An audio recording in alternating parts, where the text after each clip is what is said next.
The next speaker has the unfortunate claim to have been mentored by Captain Seth Ketchell.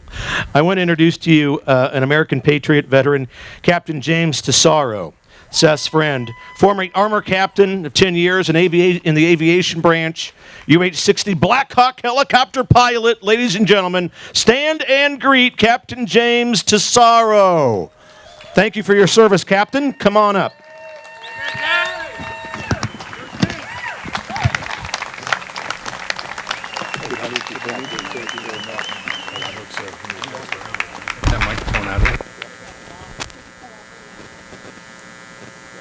Thanks. Can you all hear me? This is like the old Yankee Stadium right here with the pole in front. Can't see anything. Probably old Brewers, sorry. I forget what state I'm in every once in a while. I'm from the New York City area. You'll probably tell by my lack of sense of humor. I'm pretty sure that, you all know who the tall captain is. So I'm literally the little brother. You're the smarter captain. Where's this? Are you guys asleep? Or am I just that bad at delivering jokes? Okay, normally I'm really angry, so you probably don't recognize me. Can you hear? Okay, are we playing games? I gotta hold it still. I have attention deficit disorder. This is gonna be a problem in a really long 20 minutes.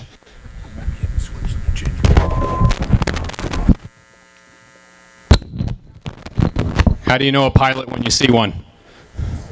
He'll tell you. Yeah. Hi.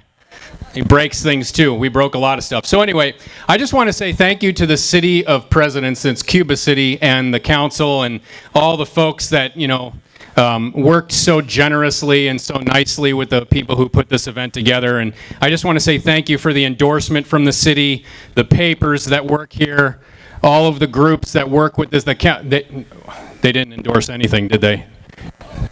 No, they didn't. They didn't endorse anything. Actually, they made it really hard. I read some of the email traffic, and I got some screenshots of it. I just want to share with you guys. It'll kind of probably wake you up a little bit, hopefully. So generously provided by Allie here. This is from Alder person, who I will so nicely refer to as Alderman Tim Hazen. He said that he wanted to be known as Alder person, so it was gender neutral. Yeah, I know. So, hey, can the veterans stand up one more time? Just stand up for me.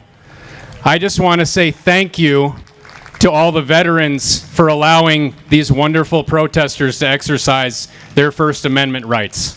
Isn't that great? I think it's phenomenal, because in this country you're allowed to speak out loud, and I've been to countries where you're not. I'm not politically correct, and I really don't care. Actually, I'm just going to say it. In the countries that I served in the desert, if you're homosexual, they just take you up on top of a building and throw you off until you die. I'm not joking. So see how we went from bad jokes to the truth, and you're still silent because it's not funny. So in America, when somebody tells you, oh, I'm discriminated against, we had just, the city of Sheboygan, where I'm from, we had a city administration official who was an employee of the city that got fired, actually they forced him to resign.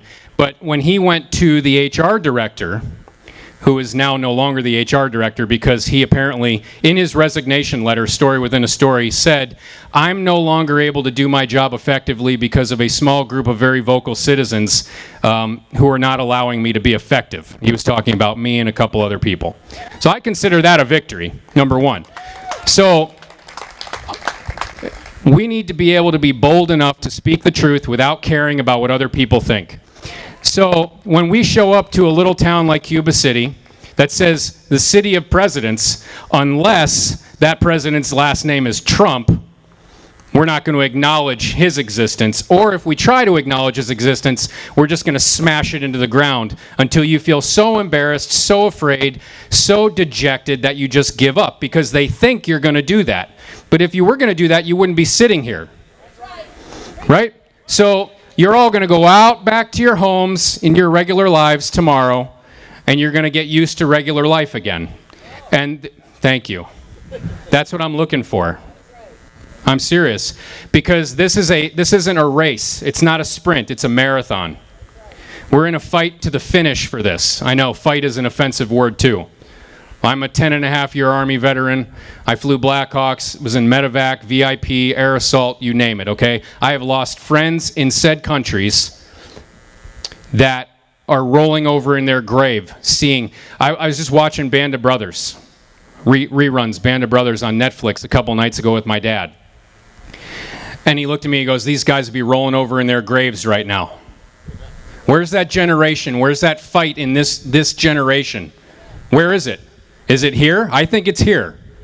I'm not trying to rev you up. I'm here to speak truth. So when I'm not even going to give that guy the credit that he deserves. He called all the speakers today sideshows. He called this a circus. He prayed for rain. I'm sure he was doing some kind of rain dance or something like that. It failed miserably. Okay?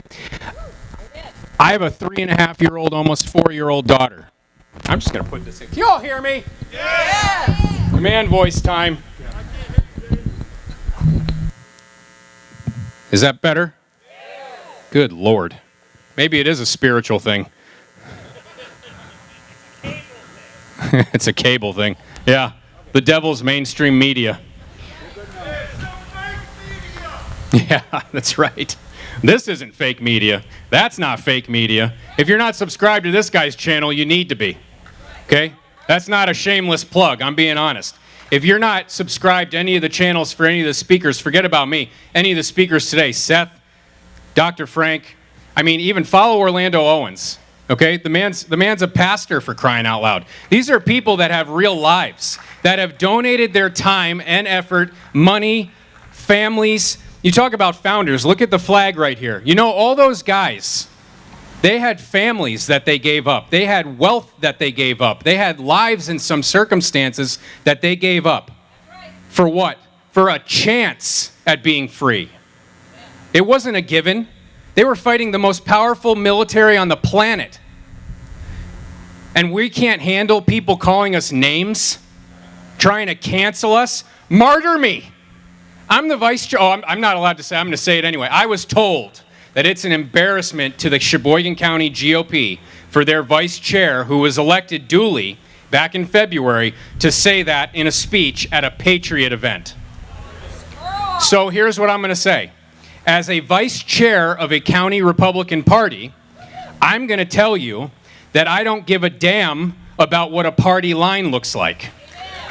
I have a 3-and-a-half-year-old daughter. When I got done talking to the state majority leader, Devin LeMahieu, I'm going way off script. I tried. Lord, I tried. You are my witness. God is my witness. I tried. But there's just some things that you just can't be quiet about. And the enemy on the Democrat side is visible. But the enemy in the established right is not half the time, 80% of the time. Okay? And there is a man in this state that is working night and day to make sure that he maintains his seat of power. His name is Robin Voss. He has a hand puppet in the Senate named Devin LeMahieu. Okay? That man does what he's told because he can't think for himself. So, take that back to Sheboygan, and maybe we can have another vote at another executive board meeting or caucus where they can attempt to kick me out again. I was also not supposed to say that out loud. Bring it on. Don't care. That's how we need to be. I'm not using myself as an example to say that I'm better than anybody else. But everybody here knows one person that has the same heart for patriotism, same love for country, same desire for their kids or their grandkids to grow up in a free society that I am not willing to allow my 3-and-a-half-year-old daughter to only read about. Amen. That's how we need to be. That's where our mentality needs to be, and more importantly, that's where our heart needs to be.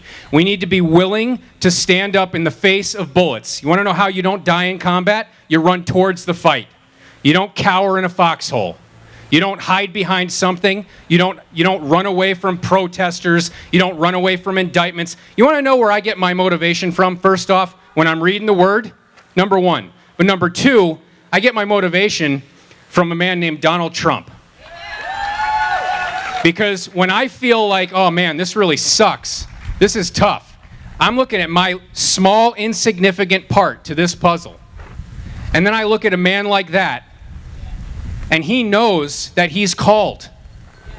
He knows he's called. He keeps going. He keeps going. The man's worth how many billions of dollars, Doug? 17. $17 billion. He doesn't need this garbage. He doesn't.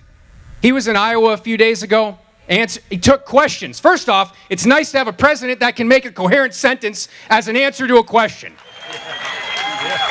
And I misspoke. I'm sorry. I should have left the letter P off of that word. We certainly have a resident right now in the White House. Okay? No disrespect to the fake ballot harvesting nursing homes out there, but that's where this man belongs. Not in the White House. Okay? And he didn't win. And so when Trump wins for a third time in November of 2024, I will have proudly voted for him as a newly registered Democrat about 27 times in 3 different states. That's why I wore blue today.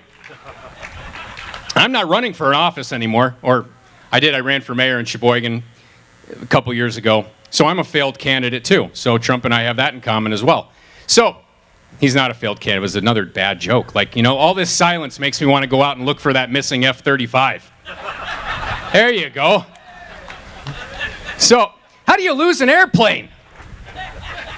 They're incompetent. I served 10 and a half years in the Army.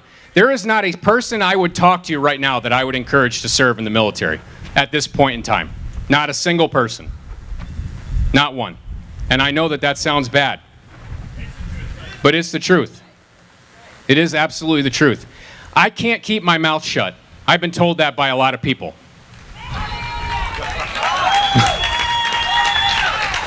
I can't sleep at night knowing, you ever think about this? I've said this to a few people. I've heard a couple people say it. But wouldn't it be nice? Forget about recognition. You know what the problem with our side is? The Democrats, they fall in line. The rhinos in the closed-door caucuses, they fall in line. But you get a guy like Tim Rampton, who got banished to the dungeon of the Capitol building. They even took his doggone furniture away from him. They took a staffer from him. They told him the only way he could communicate was through the sergeant at arms. You think about this garbage. That's Robin Voss. Oh, he's a Republican. We should vote for him because he's got an R after his name. Come on. Yeah, of course he's a communist. All these people are communists. There's 2 sides now, folks, and I'm not up here to say, oh, we need to all get along. No, we don't. We don't need to all get along. We need to fight back incessantly. Not a thorn in their side. I was hoping for more protesters. Who here likes to fight? That's weak. Who here has kids? Who here has grandkids? Attaboy, Doc. Amen. You want them growing up in a communist or socialist or Marxist society? Now's a good segue into Tim Hazen, that older person. He's a retired educator. Oh, there we go. He's a Marxist. He thinks it's embarrassing. He told Craig, the guy that put this together, that his family's embarrassed of him for putting this together. I got family like that. They don't talk to me. You got to learn to take it with, you got to take the punches. You can't have a glass jaw all over the country. Kansas, Connecticut, South Carolina, North Carolina, Florida, you name it. I've lived in a lot of states. I've been to all 49 of them. We're waiting for California to kind of, no, I'm just kidding. I haven't been to Hawaii, actually. But I've been to all the other ones. And I'll tell you what, people come up all the time and they say, thanks for what you're doing. We're so happy that there are people out there willing to talk for our kids. We're so happy that we're not alone. We're so happy that we're not the only ones. All I'm saying is, it's a hard truth, but you have to remove the blinders from your eyes, the scales off your eyes. Take the earmuffs off your ears. Pay attention to what's actually going on around you and realize that it's not such a clear-cut drawn line anymore. The lines have been blurred. We're in a fight for our lives. We're in a fight for the life of this nation. This nation is not finished, okay? I believe that this nation is one of the last remaining, well, it is the last. So where else are you going to go? If we lose this battle, and I'm not talking about Donald Trump. I'm talking about that beacon that Ronald Reagan talked about. I'm talking about what the founders saw was so valuable, to give everything that they had worked their entire lives for, to just give it all up. Those men in the colonial army fought without shoes on. They were willing to do anything that it took to make sure that their kids, their grandkids, their great-grandkids, and generations that they never would know were going to grow up in the greatest human experiment on the face of the planet. And that's the United States of America. That's what we have. So don't give up. Don't listen to all this garbage, okay, that they're trying to push down your throats. You fight back. You don't allow them to beat you into oblivion. That's your job. You beat them into oblivion. You get on your knees. You pray to the Lord. You ask Him for divine providence. You ask Him for wisdom. You ask Him for strength. You talk to your family. You talk to your friends. Each one, reach one. You get into people's living rooms. You talk to them. You educate them on things that you know that they don't. And it's not their fault they don't know it. They just haven't met you yet. God bless you guys. Way to go. Way to go, Captain. Hey, honored to meet you. Thank you. Captain James Tesauro, ladies and gentlemen, one more time. Captain James. Come on now. Here we go. Well done, sir. Well done.